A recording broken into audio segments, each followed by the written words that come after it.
जाने का सपना संजोने वाले लोगों को राजस्थान हाउसिंग बोर्ड जल्द ही सस्ते घरों की सौगात देगा। राजस्थान आवासन मंडल ने बेसिक शेड्यूल ऑफ रेट्स 2024 तय कर दिए हैं। मंडल अध्यक्ष ने बेसिक शेड्यूल ऑफ रेट्स का विमोचन भी कर दिया है। अब इन्हीं रेट्स के हिसाब से आपको घर मिलेंगे।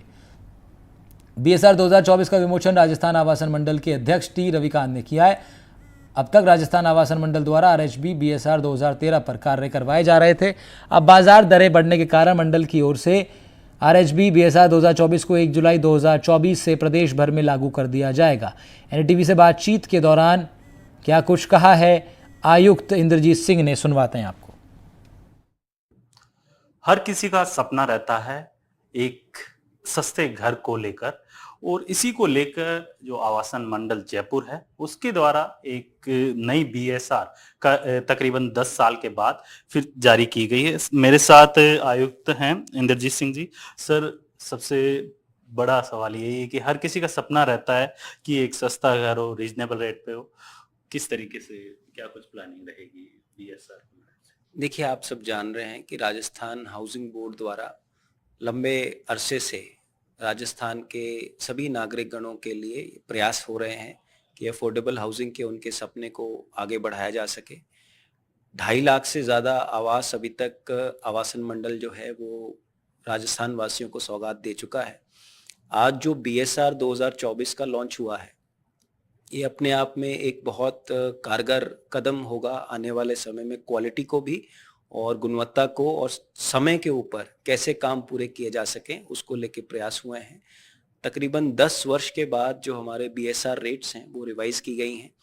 हमारे इंजीनियर्स, हमारी फाइनेंस की टीम्स ने तकरीबन 6 महीने, साल से ज़्यादा सभी बीएसआर रेट्स को स्टडी किया और ये प्रयास हैं कि क्वालिटी वर्क्स के लिए बेहतर कॉन्ट्रैक्टर्स को हम लोग पार्टिसिपेशन के लिए आमंत्रित करें और फिर उसके साथ जो मार्केट रेट्स हैं उनको इंश्योर किया जा सके।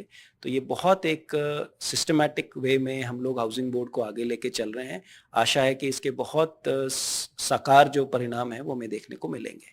सर, एक सवाल और, क्योंकि जब देखा जाता है कि चाहे मध्यम वर्ग होता है वो सबसे ज्यादा उसको आस रहती है कि गवर्नमेंट की स्कीम्स का फायदा मिले, लेकिन बीच में जो मीडिएटर रहते हैं उनके माध्यम से उनके हक को मारा जाता है।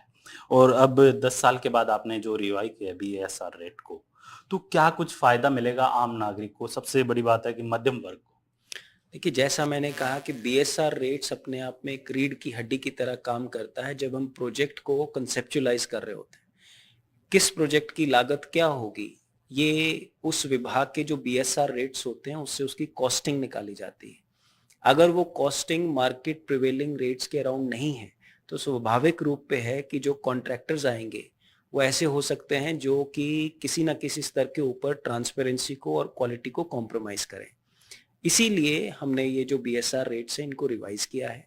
जहाँ तक बात है कि किसी भी प्रकार के मीडिएटर्स के इसके अंदर इन्वॉल्व होने की, ना केवल कंस्ट्रक्शन वर्क्स, चाहे वो ऑक्शन हो, चाहे वो क्वालिटी कंट्रोल की हमारी टीम्स हों, चाहे लॉटरी सिस्टम्स हों, चाहे लैंड नेगोशिएशन की कमिटीज़ हों, इन सब के अंदर प्रयास हो रहा है कि डायरेक्टली जनता के साथ संवाद रखा जाए। ना केवल ऑफिसेस के अंदर बल्कि आने वाले समय में हम लोग फील्ड लेवल के ऊपर जनसुनवाई जो है उसको शुरुआत करेंगे। आचार संहिता से जस्ट पहले तकरीबन पूरे दिन की हमारी जो एक जनसुनवाई थी, 300 से ज़्यादा एप्लीकेशंस वहाँ पे आई, उनका निस्तारण किया गया और उन जनसुनवाइयों को ना केवल जयपुर मुख्यालय पे बल्कि आने वाले समय में समस्त सर्कल और हमारे आरई ऑफिसेस के स्तर पे हम उसको कराएंगे ताकि डायरेक्टली पब्लिक से जो संवाद है उनकी प्रॉब्लम्स को वहीं खत्म किया जाए। लेकिन सर, जैसे आपने जन सुनवाई की बात की तो इसमें एक तो जयपुर की बात होगी, लेकिन जयपुर के अलावा जैसे जोधपुर हो गया, बीकानेर हो गया या उदयपुर, इनको लेके क्या कुछ रणनीति रहेगी जिससे क्या है कि लोगों की जो समस्याएं हैं उनका तुरंत निस्तारण किया जा सके? देखिए, बिल्कुल सही सवाल है। राजस्थान एक बहुत बड़ा प्रदेश है और केवल जयपुर में मुख्यालय में बैठ के पूरी मॉनिटरिंग हो पाए ये पॉसिबल नहीं है।